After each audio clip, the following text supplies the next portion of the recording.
Andhra Pradesh digital చరిత్రలో నేడు మరో మైలురాయి పడబోతోంది. పల్లె పల్లెకు హైస్పీడ్ ఇంటర్నెట్ చేరడమే లక్ష్యంగా రాష్ట్ర ప్రభుత్వం అడుగులు వేస్తోంది. గ్రామీణ ప్రాంతాల్లో ఇంటర్నెట్ విప్లవాన్ని తీసుకొచ్చే భారత్ నెట్ ప్రాజెక్టుపై నేడు కీలక ఒప్పందం జరగనుంది.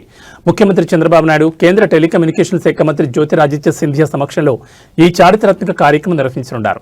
రాష్ట్రంలోని ప్రతి గ్రామానికి, ప్రతి ఇంటికి హైస్పీడ్ బ్రాడ్బ్యాండ్ సేవలు అందించడం కేంద్ర ప్రభుత్వ డిజిటల్ భారత్ నిధి సహాయంతో ఈ ప్రాజెక్టు అమలవుతుంది. ఈ ప్రాజెక్టు ద్వారా గ్రామాల్లో భారత్ నెట్ ఉద్యమి మోడల్తో యువతకు కొత్త ఉపాధి అవకాశాలు వస్తాయి. గతంలో ఐటీ రంగంలో హైదరాబాద్ను విశ్వవ్యాప్తం చేసిన చంద్రబాబు ఇప్పుడు ఏపీని క్వాంటం మరియు ఏఐ హబ్గా తీర్చిదిద్దే పనులు పడ్డారు. ఇందులో భాగంగానే మొన్న ఢిల్లీలో గూగుల్, ఐబీఎం వంటి సంస్థలతో 7 ఒప్పందాలు చేసుకున్న సంగతి తెలిసిందే. దానికి కొనసాగింపుగా ఇప్పుడు గ్రామాల్లో డిజిటల్ మౌలిక వసతులను బలోపేతం చేసేందుకు భారత్ నెట్తో చేతులు కలుపుతున్నారు.